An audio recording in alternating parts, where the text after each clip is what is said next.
teman-teman, assalamualaikum. Jadi pada video kali ini kita akan coba membahas mengenai soal HOTS.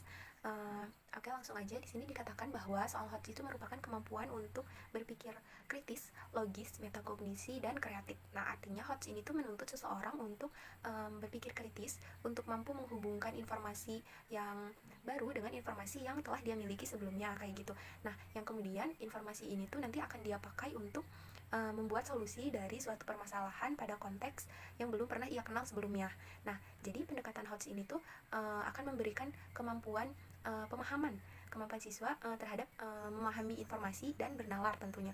Jadi dia tidak hanya sekedar mendapatkan informasi dari proses menghafal saja kayak gitu. Nah, di sini dikatakan menurut Iwan Pranoto bahwa soal HOTS ini tuh harus mengandung analisis, evaluasi, dan juga mencipta kayak gitu ya. Yang mana tiga hal yang disebutkan ini merupakan tiga tahapan tertinggi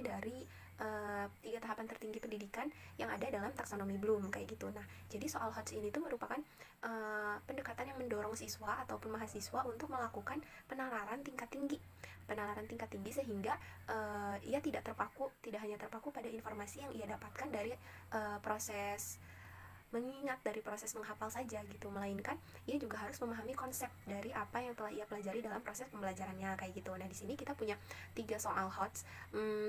Ada tentang materi fungsi komposisi dan juga fungsi inverse, terakhir ada tentang program linear.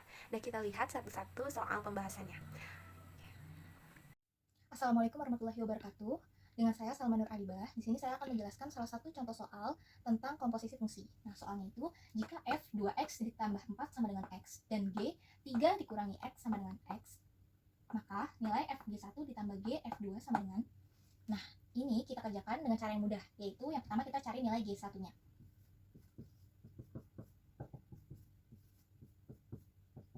Nah, 3 dikurangi x kita ubah menjadi 1, berarti bisa kita tulis 3 dikurangi x sama dengan 1, supaya kita tahu nilai x-nya.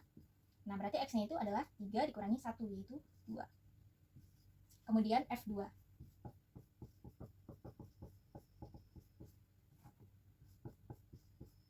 Sama dengan cara yang tadi, berarti kita tulis 2x ditambah 4 sama dengan 2. 2x sama dengan 4-nya pindah ke ruas kanan jadi negatif 2, maka nilai x-nya sama dengan negatif 1. Nah, berarti kita udah dapat g1-nya sama dengan 2. Berarti f dan f2-nya sama dengan negatif 1. Jadi g negatif 1. Nah, kita cari g negatif 1-nya.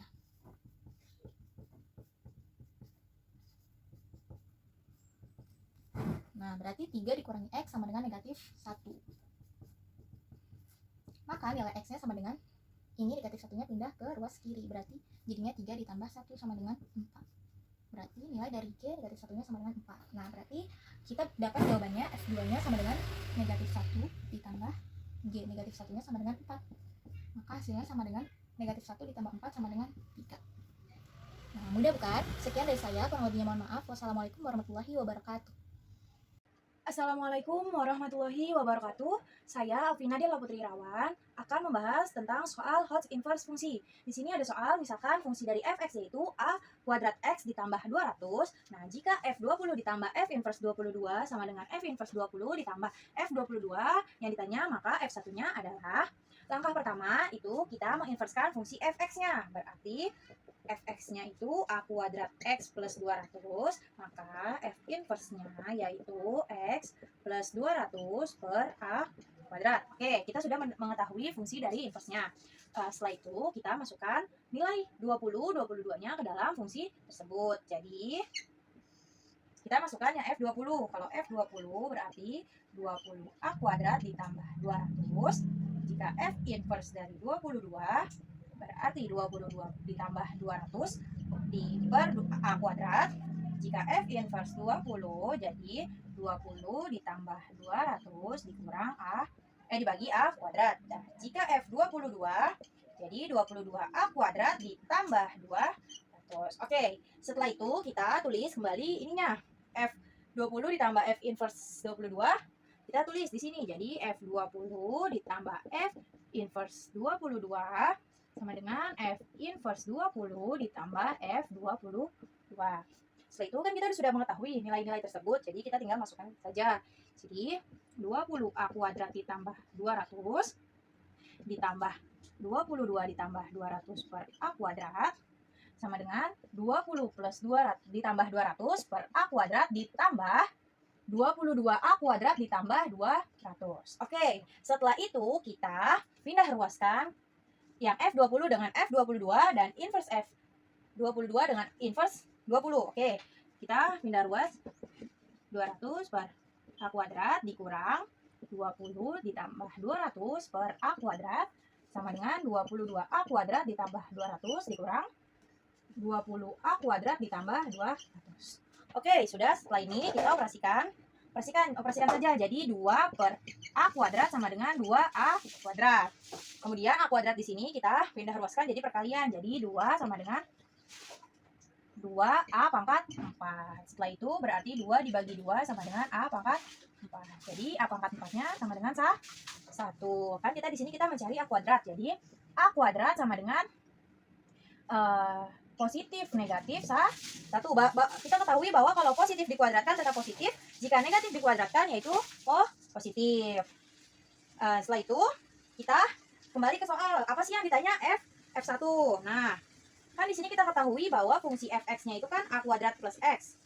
Nah, kita sudah ketahui bahwa A kuadratnya itu berarti 1, berarti x ditambah 200. Oke, jadi pertanyaannya F1-nya adalah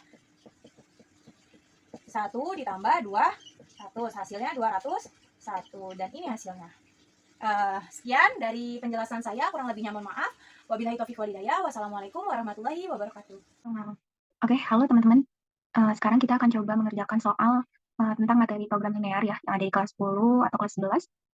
Nah, materi program linear itu berarti tentang mencari suatu nilai yang optimum. Berarti kita bisa mencari nilai minimum ataupun nilai maksimum gitu. Nah, metodenya itu bisa menggunakan garis lidik ataupun titik pojok, ataupun ada juga yang menggunakan metode eliminasi dan substitusi kayak gitu. Nah, langsung aja kita bacakan soalnya. Agar fungsi f x, y sama dengan ax ditambah 4y dengan kendala x ditambah y lebih dari atau sama dengan 12, dan x ditambah 2y lebih dari atau sama dengan 16, x lebih dari atau sama dengan 0, dan y lebih dari atau sama dengan 0, mencapai minimum hanya di titik 8,4. Maka yang ditanyakan di sini adalah nilai konstanta A yang memenuhi adalah, berarti kita akan mencari nilai ini ya, nilai koefisien dari variabel x, nilai A ini pada fungsi tujuan yang telah diketahui ini. Nah, di sini udah ada juga pilihan gandanya dari A sampai E. Kita akan coba cari solusi dari masalah yang diberikan ini.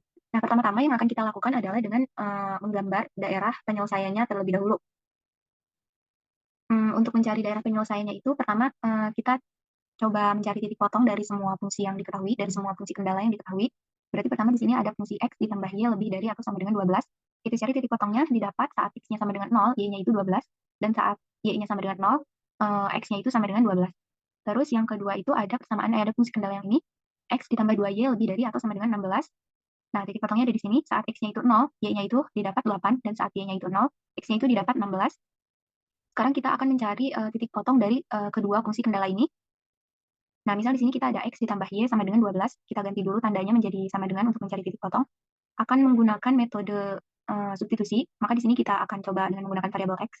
X-nya itu sama dengan 12 kurang y. Y di sini pindah ruas ke kanan, dan x ini akan kita substitusikan ke persamaan yang ini, yang kedua. Sama fungsi kendala yang kedua. X ditambah 2y itu sama dengan 16. X-nya kita ganti jadi 12 kurang y ditambah 2y sama dengan 16. 12 ditambah y sama dengan 16, karena ini negatif 1 ditambah 2 itu 1. Maka di sini koefisien variabel y-nya itu 1. Didapatlah y-nya itu 16 dikurangi 12, berarti y-nya itu 4. Nah, kita udah punya nih, y-nya dapat 4, tinggal disubstitusikan ke persamaan yang ini. Untuk menentukan nilai x. Kita ganti nilai y-nya sama dengan 4, berarti x ditambah 4 itu sama dengan 12, didapat x itu 8.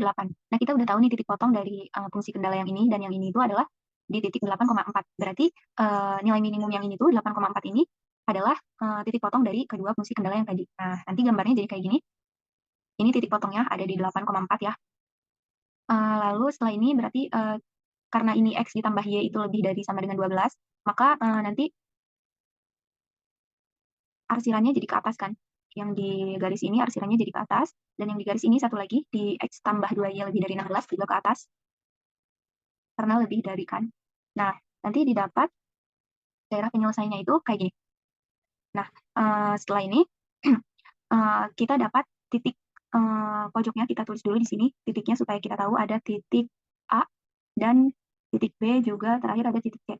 Nah, ada satu ketentuan yang akan kita gunakan saat kita menggunakan metode garis lidik, yaitu titik yang dilalui oleh garis kiri, garis yang paling kiri, adalah titik minimum ketika si konstanta dari fungsi tujuannya itu adalah positif. Nah, jadi saat koefisien dari variabel x pada fungsi tujuan ini itu adalah positif, maka garis lidiknya itu harus ada di titik minimum yang ini, kayak gitu.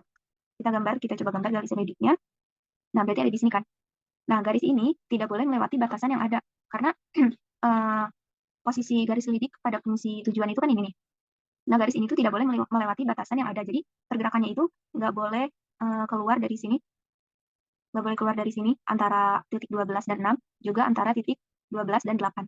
Nah, garisnya itu nggak boleh melewati yang ini. Karena kenapa? Kalau melewati interval ini, maka nanti titik yang lain memiliki kemungkinan untuk menjadi titik minimum. Nah, sedangkan di sini kan di soal diberitahu bahwa titik minimumnya itu ada di titik 8,4. Hanya ada di titik 8,4. Berarti garis lidik yang ini tidak boleh melewati, pergerakannya tidak boleh melewati interval batasan ini, batasan yang ada.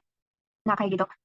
Sekarang, hubungan yang pas melihat keadaan kayak gini, posisi kayak gini, hubungan yang pas untuk menyatakan keadaan kayak gini itu adalah kita harus memperhatikan gradiennya berarti kan. Gradien kemiringan suatu garis. Nah, kita kan tadi punya suatu fungsi kendala,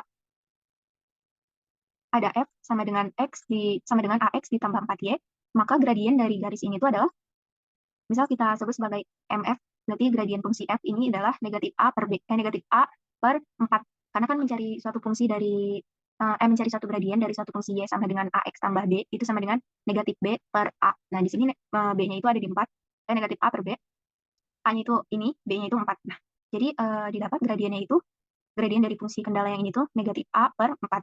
Nah, sekarang kita akan mencari gradien dari fungsi lain. Yang pertama, kita cari gradien dari titik yang ini, titik yang ada di y sama dengan 12 dan x sama dengan 12. Coba saya. Nah, ini. Maka didapat gradiennya itu negatif 12 per 12. Nah, dari fungsi yang ini ya. Fungsi kendala yang ini. Terus kita cari yang ini, garis yang ini. Gradiennya. Itu kita dapat negatif 8 per 16, atau kita bisa sederhanakan menjadi negatif 1 per 2. Nah, kenapa ini kita sebut sebagai gradien maksimal dan ini sebagai gradien minimum? Jadi, di sini kan ada negatif 1 dan negatif 1 per 2. Nah, gampang aja, kita tinggal cari aja yang lebih besar di antara kedua bilangan ini itu yang mana. Kan negatif 1 per 2 itu lebih besar dari negatif 1. Makanya kita sebut ini sebagai gradien yang maksimumnya. Dan yang ini kita sebut sebagai gradien yang minimumnya, kayak gitu. Nah, terus supaya pergerakan garis lidik ini tuh tetap pada interval yang sudah ditentukan, interval yang ada di sini, maka kita pakai tanda pertidaksamaan. Nah, kenapa kita nggak pakai tanda sama dengan di sini? Karena kalau pakai tanda sama dengan, nanti ada kemungkinan di titik yang lain itu nilainya juga minimum. Sedangkan di sini di soal itu dikatakan dia hanya minimum di titik 8,4. Makanya di sini kita menggunakan tanda pertidaksamaan. Nah, kita tinggal masukin aja nih, substitusikan yang gradien minimum, gradien fungsi, dan gradien maksimumnya. Didapat berarti gradien minimumnya tadi negatif 1 kurang dari negatif a per 4 kurang dari negatif 1 per 2. Nah, kita kalikan semua ruas itu dengan 4, didapat. Jadi, dikalikan dengan negatif 4, maka negatif 1 dikali negatif 4 itu kan 4. Negatif a per 4 dikali 4 itu jadi a, negatif 1 per 2 dikali 4 itu 2. Tapi di sini karena dikali dengan bilangan negatif lagi, maka tandanya kan jadi berubah. Nah, penulisan ini kita ganti jadi 2. Nah, kita ganti jadi gini, sehingga didapatlah nilai konstanta a yang memenuhi itu adalah A saat A lebih dari 2 dan saat A kurang dari 4. A lebih dari 2 dan A lebih kurang dari 4, kayak gitu. Berarti kita dapat penyelesaiannya ada di option yang ini ya. Oops, maaf. Ada di option yang ini, yang A. Oke. Nah, sekian penjelasan dari saya. Terima kasih.